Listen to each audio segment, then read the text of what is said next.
You remember what we were talking about last time? Mandubat, yes? Yeah. And we said actually Mandubat are only one category. There is no many Mandubat, like Sunnah Mu'akkada and Sunnah Ghair Mu'akkada. If you do something, you do it continuously. And that makes it Sunnah Mu'akkada. Is it? Yes?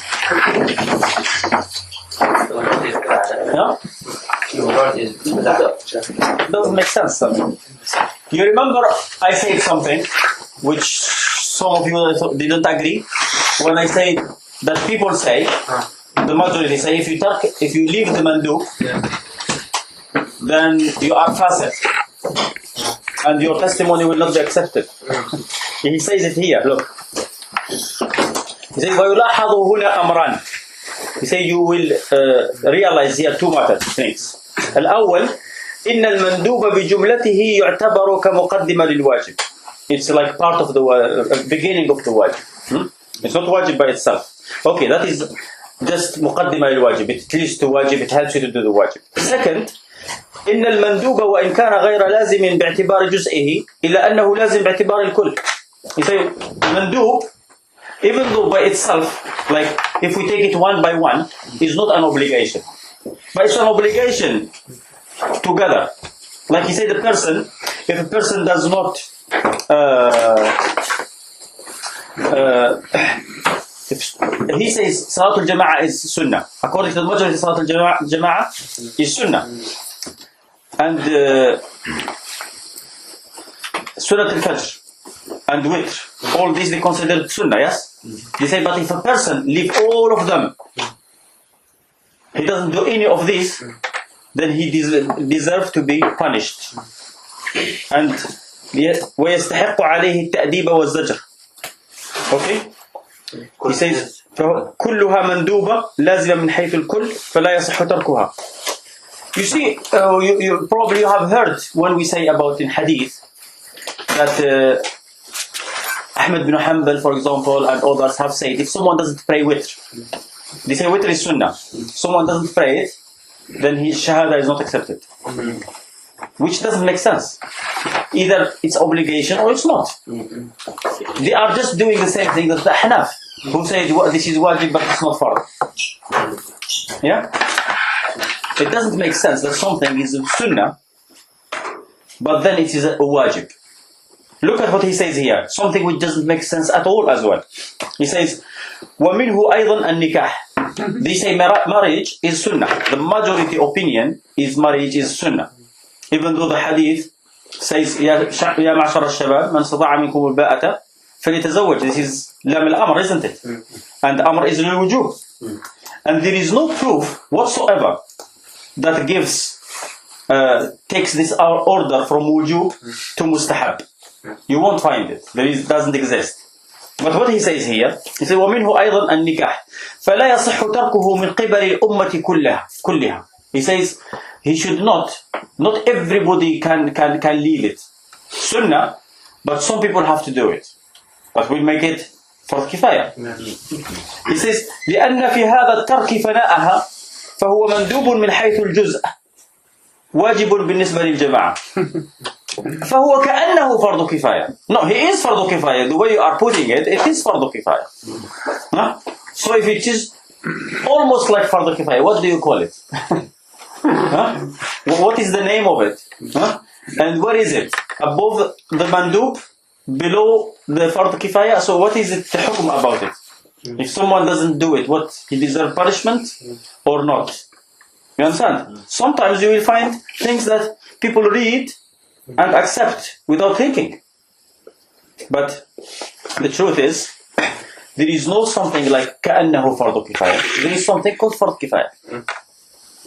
And there is something called mustahab. And there is something called fard. And fard kifaya is actually fard. Fard kifaya is fard. Not everything is an obligation for everybody. Yeah? Sometimes. I mean, we know that, for example, it's an obligation to pray. But women in certain periods, they are accepted. So fard kifaya is a fard for some people. So we have only 5 ahkam. There is no 6 or 7 or 8 They are 5. And any way you think about them, they are 5. It's not possible that this is sunnah mu'akkada, this is just like the Ahnaf. You see the Ahnaf, what they say? When you go to the mosque of the Ahnaf, it's written in those watches where the timetable, they write it down. Sunnah mu'akkada. It is compulsory to pray sunnah mu'akkada. It is, they went from wajib, like every time they add a little bit. Now they are with sunnah mu'akkada. It is compulsory for them to pray sunnah mu'akkada, which is, it doesn't make sense. Because ahkam, as we said, there are 5. And sunnah, all the sunnah is something that you have a choice whether to do or not to do. You do it, you get reward. You don't do it, there is nothing wrong with it. Okay?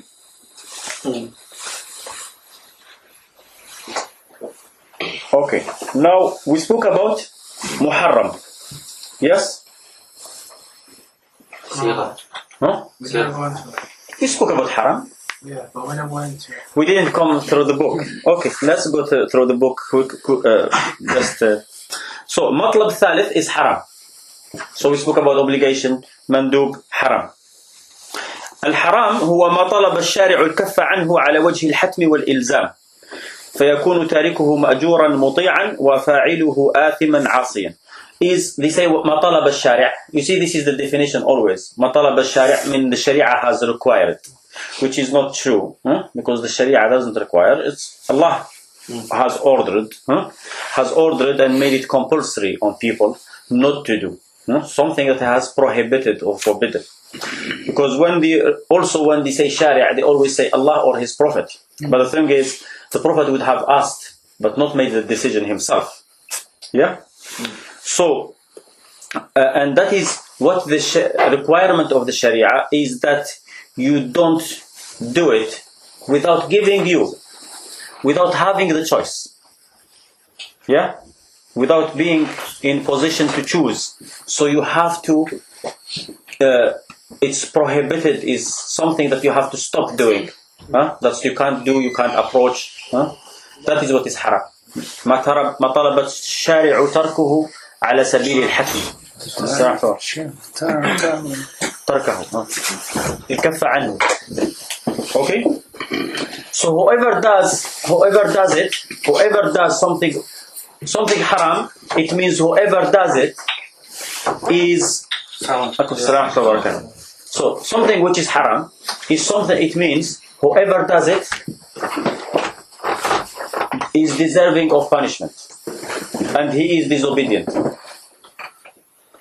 And whoever doesn't do it, then he is an obedient who deserves to be rewarded for it. He deserves rewards for it. So that is the haram, the definition of haram. It's totally the opposite of wajib or farz. Okay? Now the Ahnaf, he says here, it doesn't matter whether the dalil is qat'i or dhanni. It doesn't matter whether the dalil comes from Quran or hadith mutawatir, or the dalil comes from hadith ahad, single hadith. Because the Ahnaf differ between this. They say this is haram because it is Quran and it is from hadith mutawatir. It's the ijma' of the ummah, so we call it haram. But if it's a matter of that the Prophet have said and one Sahabi narrated it or two Sahaba narrated it, they say we don't call it haram, we call it makruh tahrimi. You understand? They give it lesser degree. You remember this? You remember this point? Just like the opposite of wajib. When they say wajib, they say whoever denies fard is kafir. Whoever denies wajib, he is not kafir. Whoever denies haram is kafir. Whoever denies makruh tahrimi is not kafir. That is their point. Which the majority don't accept. They say it doesn't make sense. It doesn't make it. Just they say it's the same. Okay. So ويستفاد التحريم من استعمال لفظ يدل على التحريم بمادته.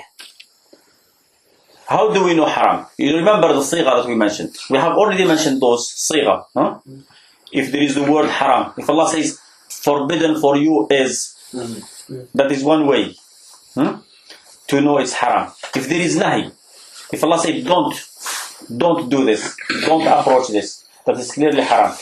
You know the word haram and the word ijtanibuh, for example. You know there is a lot of recently, not in our time, some people try to say alcohol is halal, and then they say there is no ayah that says alcohol is haram.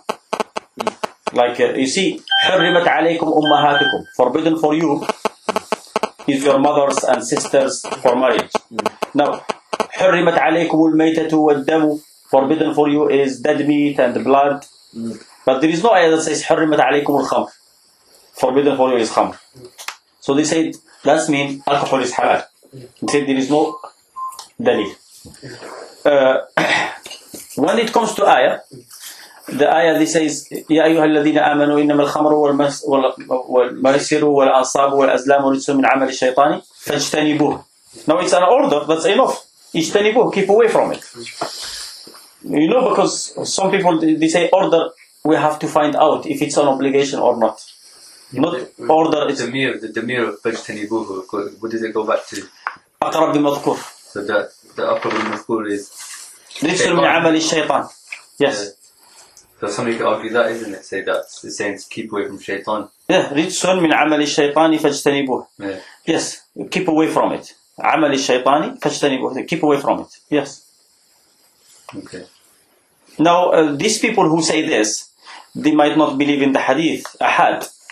That is the argument. I mean, the hadiths about alcohol being haram, there are so many. Staying away, then it's bigger than... اجتنبوه, the word اجتنبوه means stronger than haram. Everything. Everything that's... If you find the word اجتنبوه, اجتنب, keep away from, then it's stronger than haram. You see the ayah that says حرمت عليكم الميتة. When the Prophet came by sheep, dead sheep, what did the Sahaba say? No, what did he say? He said, why don't you take the skin off? They said, it is dead. He said, it is forbidden to eat it. The ayah says, حرمت عليكم, forbidden for you. And the Prophet says, it's forbidden to eat it. You see, Allah says in the Quran, حرمت عليكم أمهاتكم, forbidden for you are your mothers. It's forbidden in a way. You can't marry her. It's not forbidden to talk to her or to touch her with your hand, or you understand? So you see the word haram, you find it to be not many ayat will say something is haram, and then it's haram in particular way. But when the Quran say ijtanibuh about alcohol, keep away from it. Yeah, keep away from it. It's not haram. Keep away from it. Everywhere. So haram in every way. You understand? That's why a man came to the Prophet and said, I have alcohol. Can I turn it into vinegar? I mean, it's, just change it. He is not going to use it as alcohol. But he will be doing something with it. Trying to change it to vinegar. He said, no. You understand? I mean, for us, we accept hadith. There is no doubt about hadith. The Prophet said, "Kullu muskirin khamr wa kullu khamrin haram." There is so many hadith in Bukhari. You can call them mutawatir if you want. Not that kind of mutawatir, but so many Sahaba narrated it.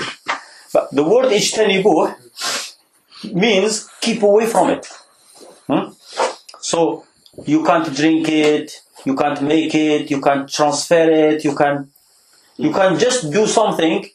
I mean, you can't. If you keep it at home, then you did not keep away from it. So you have to do something really. You understand? So that thing is to throw it away. So you can't keep away from it. You understand? But there is no other. So word اجتنبوه, فاجتنبوا الرجس من الأوثان واجتنبوا قول الزور. All the way. Not stronger than word haram. Sheikh, what if someone that works in a shop that sells khamr or it's not allowed? Someone works in the shop. Yeah, he has to stack shelves. No, he's doing haram. If he doesn't, let's say someone work in Tesco, and there is a vegetable area, and he works in the vegetable area. Produce. Yeah, it's fine because he is not doing haram. I mean, you go to Tesco. We all go to Tesco. There is alcohol. You keep away from it. But it's not about the distance. Yeah, but why? Why isn't it about distance? What defines keeping away? But that thing, if you say about distance, you have to tell us how far it is. Huh? If you say distance, I will tell you how many kilometers. And if you say no distance, what's the proof for that? Because keeping away can be anything. Keep away everything. You see, when Allah orders us something, He always explain it. Since distance has not been mentioned, then this distance is not required. Because if someone tells you have to keep away from alcohol 50 meters, another person will say 51 meters, and another person. So distance is not required. You can stand. Now, the Sharia tells you, من رأى منكم منكرا فليغيره. Whoever sees munkar, he should change it. You see alcohol, you have to throw it away. You go to Tesco, you can't do that. So you stand up to someone say, oh, you have to keep away. No, even if you stand up just like this with it next to the alcohol, and because you are looking something else, there is nothing wrong with that. I mean, what is wrong is if you can get rid of it and you don't do it. But standing next to it, if someone tells you have to keep away, he has to. Okay, so Omar say you have to keep away from these shelves. You have to go to the second. Another person say, no, you have to get out all from Tesco. Another person say, no, you have to get out of Hammersmith and go to another. So how far? You see, whatever Allah orders, either there is either any order in the Quran and Sunnah, if there is no mentioning of the limit, then it's not intended to be an obligation. You see, there is a hadith in Muslim. Shorten the khutbah and make the prayer long. Yes? Shorten the khutbah for how to shorten it. I mean, this is khutbah. Alhamdulillah Rabbil Alameen, qumu ila salatikum. You understand? So so that is not an obligation. That's just a recommendation. Because if it's an obligation, if Allah tells you and gives you an order, He said that He will explain. You understand? So that is a recommendation. So it's up to. It depends on the people you are praying with, and it can't be an obligation. An obligation has to be clarified. So. Sheikh, swine has the same hukum of alcohol. Swine. Well, it's haram. To touch. Well, it doesn't say فاجتنبوه. And if you know the hadith, there is a hadith that says أيما إهاب دبغ فقد طهر. You know the hadith in Muslim? That every skin that has been done dibagh, mean cleaned with some stuff. Dibagh is when you take the skin of the animal after you slaughter it, and then you clean it not with water. It's cleaned sometime with Stone. No, with salt and sand and some stuff. They call it dibagh. To get rid of even of the flesh that have probably stayed in, or so the hadith says أيما إهاب دبغ فقد طهر. Then it became clean.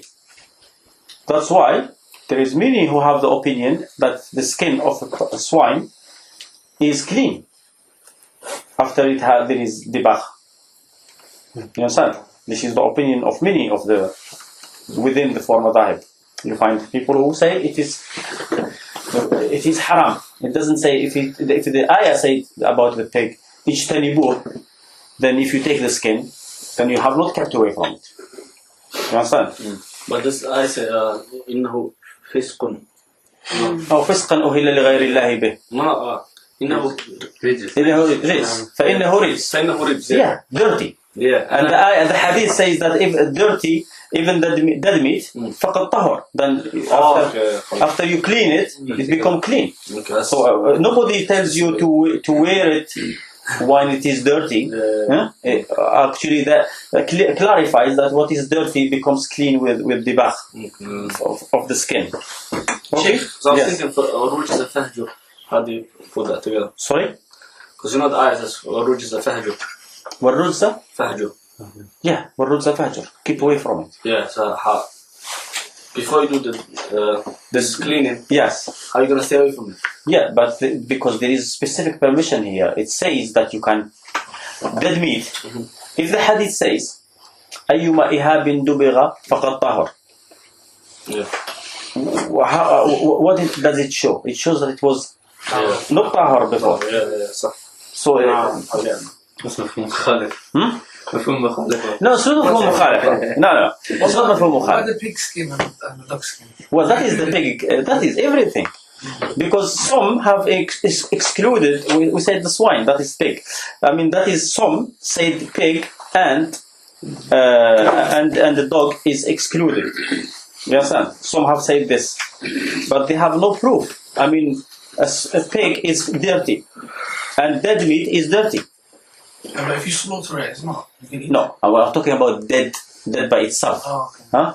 Meita. Natural process. When the Prophet came by a dead sheep that belongs to Sauda, what did he say? He said, why don't you take the skin off? Now that is because they see dirty.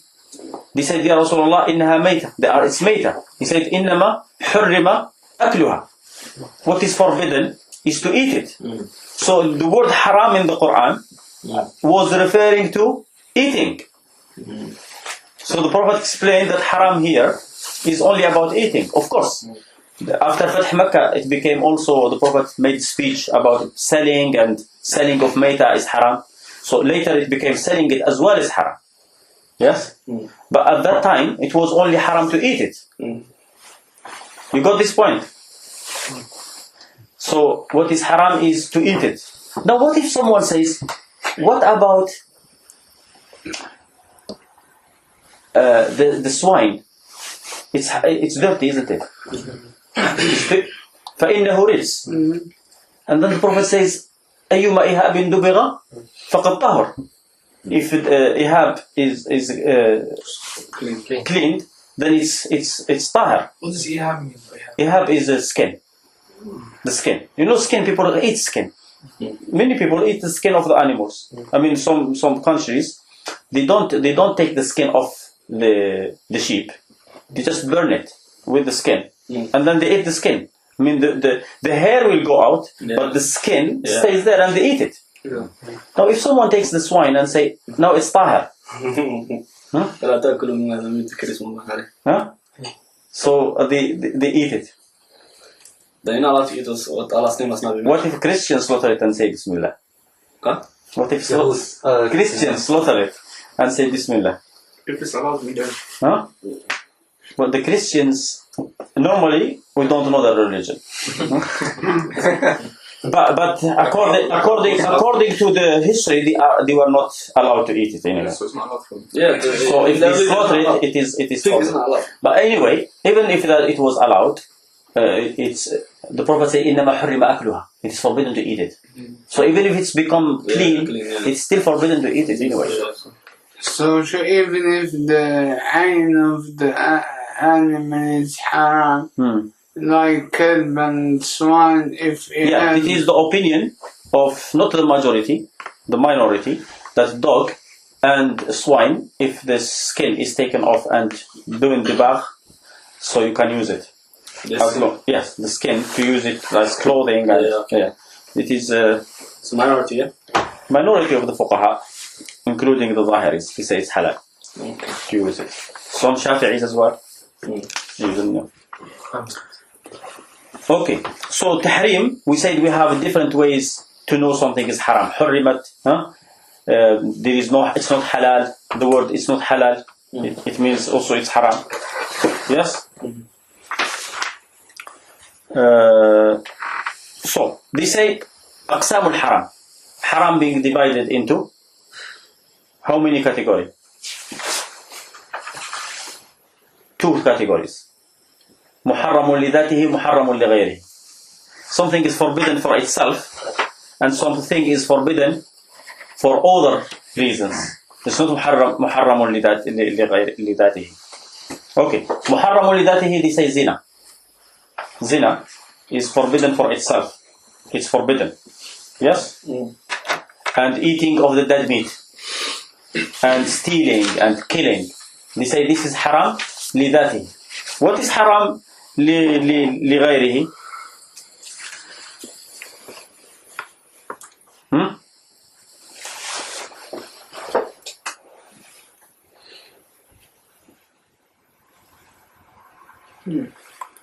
Yes. They say there is haram لغيره, such as nikah, the marriage of muhallil. Marriage, they say, is halal, yes? But someone is marrying a woman not to marry her, to make her halal for her previous husband. To make it what? Halal. You see, when someone marry a woman and he divorces her 3 times, then someone try to marry her, he divorced her 3 times, then he can't marry her until she marries another person. Okay. Now, if she goes and marry another person, nobody want to marry her. So she is stuck, and her husband who want to take her back is stuck. So someone will volunteer with agreement, without agreement, and he goes and marry her. Just so he can marry her. So he divorces her so the other person can marry her. Now, What is that called? muhallil. Halal, from word halal. So muhallil is to make halal something. So this person is making halal. I mean, we have hadiths about muhallil being cursed. You understand? It's not the way people understand it. According to some people, it is halal. It is haram, but not that way. I mean, not everybody agrees that it is haram in any way. You understand? Like according to Shafi'i and to Layth ibn Sa'd and to the Zahiris, as long as there is no agreement, you understand? As long as there is no agreement between, like, during the marriage, that he is going to marry her to make her halal, and they say it's fine if someone wants to do like a favor to someone. Someone saw a person divorcing his wife, and he felt sorry for him, and he went to marry her with the intention to divorce her so she can go back to her husband. You understand? There is many who consider this marriage to be halal. Because, you know, the marriage of mut'ah, it's haram, isn't it? If someone marries a woman and say, I'm marrying you for a year. Yes? Yeah.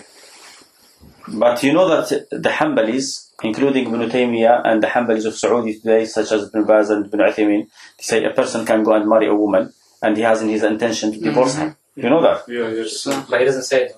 As long as he doesn't say it. Abdullah bin Abbas also. No, Abdullah bin Abbas, who used to say, look, when it comes to the marriage of mut'ah, it's not Abdullah bin Abbas. It's all the Sahaba say it's halal. But then Abdullah bin Zubayr said, I'm going to stone you to death. Only Ibn Zubayr was against it. If you go to Muslim, Umar bin Khattab used to say it's halal. Imran bin Husayn says it's halal. Abdullah bin Mas'ud, when he was asked about the mut'ah, he said, we did it at the time of the Prophet. يَا أَيُّهَا الَّذِينَ آمَنُوا لَا تُحَرِّمُوا طَيِّبَاتِ مَا أَحَلَّ اللَّهُ لَكُمْ. The Sahaba, the majority of the Sahaba consider zawaj al-mut'ah to be halal. However, it is haram because it is a marriage where there is a condition that is not in the Book of Allah. That condition, I am marrying you for a certain time, is not in the Book of Allah. Even if it happened, at one point, the Prophet said, any condition that is not in the Book of Allah, and that is not in the Book of Allah, it's not in the Quran, it's not in what the Prophet have said, so that will have ununified. People used to marry in any way they want at the beginning, isn't it? I mean, at the beginning, when Islam came, people used to just get married the way people of Jahiliyyah used to get married. And then the religion, when it comes, it stopped many kind of marriages. وَلَا تُمْسِكُوا بِعِصَمِ الْكَوَافِرِ and لَهُنَّ حِلٌّ لَهُمْ وَلَهُمْ يَحِلُّونَ لَهُنَّ. That makes it every marriage between a Muslim and non-Muslim woman, except Christian and Jew, to be ununified, isn't it? Now, a rule came to the religion that any condition that is not in the Book of Allah is invalid. And if someone goes and marry a woman, there are conditions. Okay, he marry her with condition that he pays her, he gives her a star as a mahr. It's possible, he can go to get star, so it's possible, so he has to give it. You understand? It's mahr. And mahr is in the Book of Allah. وَآتُوهُنَّ صَدُقَاتِهِنَّ نِحْلَةً. Yes? But I am marrying you for 20 days or 20 hours, or It's not in the book of Allah. It's a condition which is not in the book of Allah, so it's invalid. Was that condition invalid? Was the marriage invalid? Well, that's what Ibn Hazm says. Says any condition invalidate the contract altogether. Anyway, so it's not about. We're not talking about marriage anyway. We're talking about haram.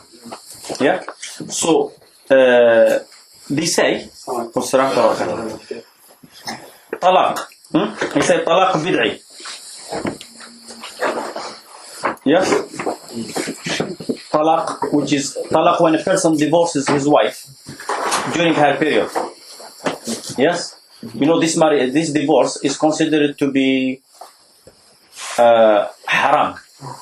Yet, according to the majority, it's considered to be valid. Yeah? According to the Zahiris, it is haram as it's invalid. That divorce did not happen. So they say it is haramun لغيره. They call it haramun لغيره. I mean, there is haram. If you look at this about what we've spoken about, yes? Marriage and divorce. Divorce is halal. Marriage is an obligation. But then there is exceptions on some matters. So this kind of divorce is haram. This kind of marriage is haram. So it doesn't come under muharramun li ghayrihi. You understand? Something which is forbidden for other reasons, not forbidden for itself. But there is something that is probably we can give as example muharramun li ghayrihi. You see, money is halal. Money is halal. Is there any money that's haram? Gold, it's halal. It's halal to own gold. So the gold itself is halal. But someone goes and work, sell trucks, and he gets gold, he gets money. Is that money halal? That money is halal. Yeah, it's halal, but not halal for him. It's halal for him. Oh. That money is halal. It's haram for him. Because you are not supposed to take that money and burn it. It will be destroying property. Yes? Do you remember the story about Abu Bakr? Which is sahih. When he ate something and then he had vomited. Well, there is a hadith which is sahih that Abu Bakr met a man. There was a man from Jahiliyyah, Muslim, from Jahiliyyah. He came to Abu Bakr and gave him food. And Abu Bakr ate it. When Abu Bakr finished eating the food was halal, it was not pork. Yeah? So, he ate it. After that, he asked him, do you know where this money from? Abu Bakr said, where from? He said, I just came from a man who, in Jahiliyyah, before that person was Muslim, he told him, before in Jahiliyyah, I made some kahana for him. Like reading the future. He told him, this will happen to you, this will happen to you. He said, and he believed me. What I told him happened. So I just met him, and he gave me this. A gift. So I used it. Now you know, the Prophet says, حلوان الكاهن خبيث. Yeah, the Prophet has forbidden 4 kind of prices or money that you take. Incomes. Income for the woman who prostitute, the man who speaks about the future, and money from hijama and the selling of a dog. He said khabith. They called them khabith. That means is haram. So this person, money, was haram for him. And you know what the hadith says? The hadith says that Abu Bakr vomited. Was he supposed to vomit? No. That money, is it haram? So we have to destroy it, burn it. Or it's not. It's not even haram though, is it? The money? Because the money is not haram. It's haram for the person who took it. But even the guy who took it, he got it from as a gift though, isn't it? He didn't agree, yeah. Yeah, they gave it to him as a gift For that shit. for what he has told them. But didn't he sell them in Jahiliyyah and then they gave them when he was Muslim? Yeah. So what's the age of Yeah, we are saying if he earned it, probably the way you say he gave it in Islam, but in Islam, with another Muslim, you have to inform him. Yeah, I mean that if the money belongs to a Muslim, كل المسلم على المسلم حرام. Muslim is haram for Muslim. So his money will never become your money except with the halal transaction, halal way. And that was not halal because the person did not know. He was deceived into thinking that what he told him, this person looks like to be an ignorant. He doesn't know that his kahana is haram, even if he was Muslim. This was that Muslim guy, the other guy that gave him the stuff was Muslim. Allahu A'lam. So like for somebody could be like, you can sell him stuff, even though like, you know, What I'm saying, the money is halal. The money is halal. Haram for him. Yeah. Now, if it's haram for him, what does it mean? He doesn't own it. So that's a good So the money has no owner. Yeah. So whoever takes it first, it's his. Just like something in the street. Yeah. When you go to the forest and you find a tree, who can you take that tree from the forest? Yeah. You find an animal, can you take it? Huh? Because it doesn't belong to anybody. No, everything either has an owner or doesn't have an owner. Yeah? What about the water that comes from the sky if people try to sell it? The natural resources. You know that there is a hadith about selling the water. Yeah? There is a hadith that it's forbidden to sell water. You can sell the plastic bottle, you can sell your work. You can sell your work, not the water. Okay, you pay me £1 for this bottle, not for the water, for the packaging, for me going there and carrying the water, so you pay me £1 for that. But you don't sell the water. The water is not... If someone who has no... let's say someone need the water. Yes? You can't stop him from having the water. You understand? Yeah, definitely. It's one of the biggest sin that's stopping someone from getting to any water. Even the water that is in our land. Three people, Allah will not look at them on the day of judgment. He will not cleanse them, and they have severe punishment. One of them is a man who has extra water, and he stops someone passing by from taking it. Allah on the day of judgment will tell him, today I will forbid you whatever I have extra, extra fadl. The way you have stopped people from getting what you had extra from the thing that your hand did not make. Okay, so it's forbidden to sell water actually, but it's halal to sell the package or whatever, but water no. Sure. Yeah. هنا أقول كم سنة مرة. ثابت من الاستقراء. Well, that is we are not coming there. Now, so haram. Actually, haram is haram لذاته. Yeah. So example about something haram لغيره is this: when someone, if you want to put this category haram لغيره, yeah, what is haram? It is haram. And what is halal, it is halal. But sometimes some stuff is haram for some people because the way they earn it, for example. Yeah. So that is haramun. Put it in the part of haramun lighayrihi. Now, what he says, there is a point here that he makes. He said, "الثابت من استقراء أحكام الشريعة." He said, when we look at the ahkam of the Sharia, we can see that the Sharia has not forbidden anything except that it is totally bad or totally unbeneficial, like harmful. Yes? Or that it is actually, the harm is greater than the benefit. Okay? You understand this point? So what they say, this is not his opinion, this is an opinion that you find it in most of the books of fiqh.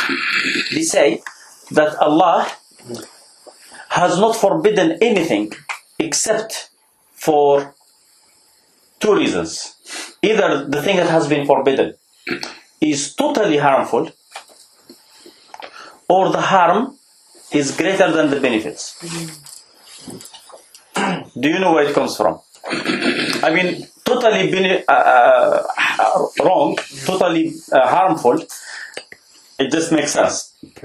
But the harm is greater than the benefit is Surah Al-Baqarah. You know the ayah. يسألونك عن الخمر والميسر قل فيهما إثم كبير ومنافع للناس. Say that there is a big harm and benefits for people. وإثمهما أكبر من نفعهما. But the harm is greater than the benefit. So they took that as a rule. They say that is the rule. So in a way, that rule gives them the right to say what is haram, what is not haram. Yes, by doing qiyas. They have a rule. And then they do qiyas. You see when the Saudis used to say smoking is haram. You know before, this Azhar had opinion that smoking is fine. Let's take 20 years ago. Yeah, it's just recently that they say it's haram. But before, everybody except the Saudis, they say smoking is halal. The Saudis, when they used to say it's haram, they never said health problems or... You understand? There was no many talk about health problems then. They say the Bad breath. bad breath, Money. lose of money, no benefits. Huh? You enjoy it for a few seconds, you lose a lot of money, bad breath. So The benefits. the benefits are not that. Yeah, the harm is bigger. No. Yes, therefore it is haram. Yeah, this is how some people do it. I mean, So they put it in the category of israf. yes, they say it is israf. They say you without get any benefit from it. There is benefit of it though. What? Nicotine. Well, what is the benefit? Among the people, it makes them relaxed. Like the people that smoke cigarettes. Well, if they don't start smoking at all, they will be relaxed from the. But they were frustrated first. And then they said, we start smoking. So Well, this started it. Yes. You was talking about alcohol before. Yeah. You see, you used to be a security Yeah. in a bar or something. Yeah. What's is that? We should not stop people stealing alcohol. You can stop someone taking alcohol because he is doing wrong, because he is going to harm himself. If you look at it this way. Oh, someone is taking alcohol, you should not take this alcohol. Huh? But the person who is paying for it, there is nothing I can do about it. So it's about how do you do it. Huh? I mean, if you stop someone from stealing alcohol because... If you just check for people to come into a bar. I know. You're coming into the bar. So you're just taking IDs and that's it, and you're outside the whole time. You don't go near to the alcohol. Yeah, I mean, a bar. What you do in the bar is a lot of. It's not like letting people into Tesco. When you let people into Tesco, you don't know they are going to do halal or do haram. You understand? Yeah. But in the bar, probably there is nothing. You can't think of everyone is going to pray there. Sometimes. You understand? A bar is so difficult to say that person can work in a bar. But yeah. I know a brother who works in Mark Spencer and security. And what he does, anyone who tries to steal, he stops him. But if he is trying to steal meat, pork, alcohol, he didn't see it. So he will be watching. If he sees someone taking alcohol or meat or pork, he doesn't say anything. He just ignores it. That's the main things in the shop. That's what you have to look for. Yeah. Alcohol, meat, and that. Well, I mean, I know alcohol is most expensive. That's what they put security for. But this brother, he doesn't look when he is there. But he catches other people who take other stuff just to show that he is useful. Anyway, so what we say, do you agree with this rule? That everything is haram is harmful? Huh? No, but then Allah says it has been explained to you that it's haram for you. Allah has explained. I'm not talking about exceeding the limit and making things haram yourself. That is another rule. I'm saying those who say everything that Allah has forbidden it is because it is haram. It's Because it's harmful, you mean? Yeah, harmful. The ayah just says it, doesn't it? What? There's harm and there's benefit. Yeah, Like alcohol. but harm is greater than benefit. Yeah, For so example, Yeah, so that is what they say. They say everything that is haram is either fully harmful or harm is greater than. what's the harm of riba? Hmm? What's the harm of riba? Many people will be the rich stay rich. the rich stay rich and the But poor it's the stay. same as bay'ah. Huh? It's the same as bay'ah, innit? There's the hadith. Allah might make some haram if people ask for it. And that is look at this hadith. Look at this hadith in Bukhari and Muslim. Hadith of Sa'd bin Abi Waqqas. What the Prophet said? He said, the worst crime in Islam is a person who asks for something and Allah makes it haram just because he asked for it. So it's not about because it was haram. It's just because he asked. Allah will make it haram. That's sahih. It's in Bukhari and Muslim and it's sahih in the. most clear. So that is a lie. That is a lie about Allah. That to say Allah doesn't make anything haram except when it is fully harmful. إن الله يفعل ما يشاء, and he never said that. Allah said in the Quran, سيقول السفهاء من الناس ما ولاهم عن قبلتهم التي كانوا عليها قل الله المشرق والمغرب يهدي من يشاء إلى صراط مستقيم وما جعلنا القبلة التي كنت عليها إلا لنعلم من يتبع الرسول ممن ينقلب على عقبيه.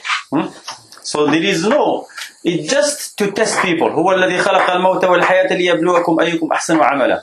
He didn't say to forbid you what is harmful or And plus, there's some halal stuff that is too much of it is harmful. I give you an example. You know the people who say haram is because the harm is greater than the benefit. You ask them this question. Which ayah made alcohol haram?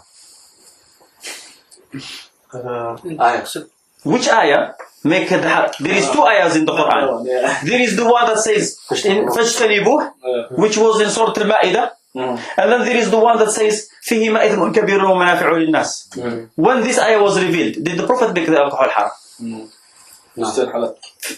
It was still halal, according to everybody. They say, Allah revealed that ayah and it's still halal, then Which ayah? The one about the benefit rule. So that ayah did not make it haram. What made it haram when Allah said, keep away from it. So they take that ayah and say, we make things haram with that ayah. We didn't make haram anything. You understand this point? It's not haram, it's when Allah makes it haram. It's not because the harm is greater or the benefit is greater. It's not like that. Aqidah? What is Aqidah? La ilaha illallah. What does it mean? Well, it's not. La ilaha illallah doesn't mean you have to pray 5 times a day. Like the Hanbalis say. La ilaha illallah doesn't mean you should not, if you have problem, you should not call through someone else. It doesn't mean that. That is haram because it is mentioned in the Quran, because Allah may say, فَلَا تَدْعُوا مَعَ اللَّهِ أَحَدًا. That's why it's haram. It's an obligation to pray 5 times because Allah made it. But La ilaha illallah means you don't make a rule. Against the rule of Allah. La ilaha illallah means if Allah makes a rule, you have to follow it. That Allah makes rules and you have to follow them. Without question, without follow. Accept it, not follow. Because you could accept it, but you don't want to follow it, you're just disobedient. That is disobedience. But La ilaha illallah, proper La ilaha illallah, it means that you have to accept and follow. Yes? Now if you don't follow, that will not take you out of Islam. But if you don't accept, that is the requirement of La ilaha illallah. But the second part, following, that if you don't do it, that can be forgiven. Not accepting. So La ilaha illallah created people to worship Him. So He makes things haram for them, and they have to accept that. And He doesn't have to explain. And when He didn't explain, you don't have to explain for Him. Or find excuses. Why did Allah make this haram? Just because they are harmful. He doesn't need to excuses. Well, that is La ilaha illallah. The whole. What if they refuse to follow? If they refuse and they say I accept it, but I don't want to do it. They refuse. fasiq. He's still fasiq. It depends on how he say it. It depends on the person what he says. You see, when he says, I accept prayer and I am wishing that Allah forgive me. Yes? So I am not praying and I wish Allah forgives me, and I insist you have to pray. Yeah? If he tells me, well, you are not Allah and they don't care about what you say, you see, he is insulting me, he's not insulting Allah. So it all depends on what, when he comes and say, I don't have to put my head on the ground for anybody. That's now. Can you explain it more? Do you mean for me because I'm trying to force you, or do you mean something else? Then now you have to. You understand? So Then the people that use salah, Yeah. that don't pray, yeah, they're supposed to get punished. yeah. Punishment actually they are supposed to be punished. People say they have to be killed. Yeah. Ahmed bin Hanbal say he has to be killed. Yes. And he say he has to be killed because he is kafir. Abu Hanifa say he has to be put in prison. Ibn Hazm has the most proper way to punish him.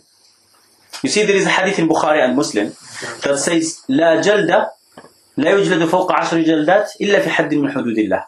No one is supposed to be lashed more than 10 except if there is a had. Like he has committed zina or killing, there is prescribed punishment. Not praying, there is no prescribed punishment. And it's not kufr. So what he says if someone doesn't pray, we tell him, pray. If he doesn't pray, you lash him. How many? 10 times. When the 10 times is gone, the prayer is still there.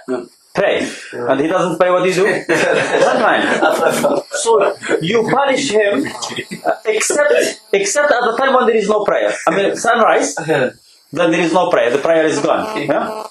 But according to Ibn Hazm, according to the people who say Daynullah, it's the loan of Allah, you keep beating him until he dies. What? That is Yes, so it's the late one. why?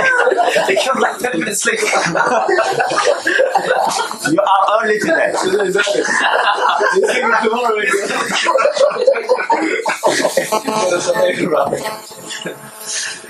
No. Do not you agree with this method? Is it right or not? He should be put in prison and beaten. Why put in prison? Because the Prophet says, أعن أخاك ظالما أو مظلوما. Help your brother when he is right and when he is wrong. And then they said, how we help him when he is wrong? He said, تحجزه عن الظلم. Stop him. That is putting him in prison. That is. Abu Hanifa. No, that is Abu Hanifa said he put him in prison. But he didn't use the hadith. Okay. But it depends what sin he's doing. It depends what sin he is doing, isn't it? Whatever a person's sin is doing, there is a sin. You have the right to. You punish him. When the Prophet said you punish him 10 times, Yeah. that punish him 10 times, 10, and then probably once you have punished him, there is no other way to like, okay, it's gone. The mistake is done. You see, someone has done a mistake. Someone, let's say, touched the woman, but it's not zina. So you can't. I have to do all I'm talking about punishment. A person has touched a woman. Yeah, it's haram. in the wrong way, yeah. But it's not in the wrong way. Oh, okay. So, but he did not do zina. So what do you do to him? You punish him 10. Keep him away. You can't punish him again. You punished him for something that he has done. It's finished. Unless he does it again, obviously. Yeah, of course. Being punished, it doesn't make haram halal for you. Yeah? Yeah. I mean, when someone has committed a sin or crime and you punish him, it doesn't make it halal for him forever now. He can do it. Yes? Like some people think in Ramadan. Yes? In Ramadan, it is forbidden to do haram. Yes? It is forbidden to do haram, not forbidden to eat and drink, but it's forbidden to do haram as well. So when you tell someone, the Prophet said, whoever does haram, من لم يدع قول الزور والعمل به فليس لله حاجة أن يدع طعامه وشرابه. So you say, okay, so my fasting is broken. So if it's broken, I can eat. Like someone is lying in Ramadan. So you tell him your fasting is gone. So you say, okay, if my fasting is gone, then I can eat. No, it doesn't. Your fasting is gone, but you can't eat. What is forbidden on the day of Ramadan is to eat and drink and doing haram from from dawn until Maghrib. If you do it once, that what you have done will not make halal for you what is haram. You understand? So if you eat once in Ramadan, even if you come and eat one bite in Ramadan, if someone tells you now you can eat because your fasting is broken, your fasting is broken. Yeah? You have done haram, but you can't still eat. Every time, every bite is a sin. You understand? It's just like someone killed someone. Just because he killed one person, now it's halal for him to kill the rest of the humanity. Yes? You know the punishment. Yes. Someone that doesn't pray salah. Yeah. Who is it that has to? Anyone can do the punishment to him. Punishment is the Muslims can do punishment as long as there are certain punishment that can't be done. Allah, when He mentions punishment, He doesn't specify. ولا تأخذكم بهما رأفة في دين الله وليشهد عذابهما طائفة من المؤمنين. You understand? So punishment can be done by anybody. It's not necessary that it has to be the leader. However, there is وَلْتَكُمْ مِنْكُمْ أُمَّةٌ يَدْعُونَ إِلَى الْخَيْرِ. It's an obligation on some people to be there to change the munkar, and it is recommended for the people who are not, for example, leaders. It is recommended for them to do sitr, to cover someone. Yes? And some people use that to say it is not, that means you can't punish him. No, you can punish him and cover him in the same time. You understand? But there is no proof that everybody from the society doesn't have to carry the hudud. But because وَلْتَأْكُمْ مِنْكُمْ أُمَّةٌ, carrying the hudud is أمر معروف والنهي عن المنكر. And نهي عن أمر معروف والنهي عن المنكر is not for everybody to do it. Yes? Sometimes, in some cases, but it is always an obligation on the leaders to do it. The leader itself, like the Khalifa or his people who work for him. They have to, they have no choice. But other people, it depends. You don't. Sometimes covering them is enough without punishment. Just covering them, not exposing them. Not exposing them. Even when you hate them, I mean zina, you have to bring someone. You have to tell some people. I mean, if there is 4 witnesses, and they don't want to be present, for example, for the punishment, you have to have one person at least. وَلِيَشْهَدْ عَذَابَهُمَا طَائِفَةٌ مِنَ الْمُؤْمِنِينَ. But not someone has stolen, for example. You don't have to expose him. You can punish him just between you and him. His hand will tell the people later. We never know. Some people have problem with their hands. For example, if someone commits zina, you want to expose him. Yes. You can get people who already know, like the people who testified against him. Yeah. No, it's وَلِيَشْهَدْ عَذَابَهُمَا. You have to see the punishment. Yeah. So the people who already know. Yeah, they can be the way. Yeah. So then that's not expose them to anyone else. Yeah, but if they refuse, then someone apart from the person who is beating him must be there to see it. There's the one that's beaten apart the. Then why don't you do the had in public? Huh? Like in some Muslim countries. عذابهما. In public. Yeah. The Quran, that is what the Quran says. That people have to see it. You understand? That's what the Quran says. That the people have to see it. وَلِيَشْهَدْ عَذَابَهُمَا طَائِفَةٌ مِنَ الْمُؤْمِنِينَ. You understand? Now, I say if you are not really the person who is looking, who is doing the had, you can hide it and not talk about it and not do anything about it. Yes? But Allah, when He says وَلِيَشْهَدْ عَذَابَهُمَا طَائِفَةٌ مِنَ الْمُؤْمِنِينَ, you know what ta'ifa is? Ta'ifa, one person. No. In Arabic language, ta'ifa is one person. وَمَا كَانَ الْمُؤْمِنُونَ لِيَنْفِرُوا كَافَّةً فَلَوْلَا نَفَرَ مِنْ كُلِّ فِرْقَةٍ مِنْهُمْ طائفة ليتفقهوا في الدين. How many people from every city has to go and learn the religion? One person or more. Because according to the Arabs, Tha'lab, Al-Asma'i, الثعلب الأصمعي سيبويه The right. all they say طائفة majority say طائفة is one person or more. Okay, so haram. What time is it? 9:20. What time they pray? 9:18. What time they pray? 9:30. They pray 9:30. In the Pakistan they play 9:45. 9:45. Pakistani, I think. The Pakistanis pray not. Yeah, because 9:30 is still early. They should change it. No, the time now, according to the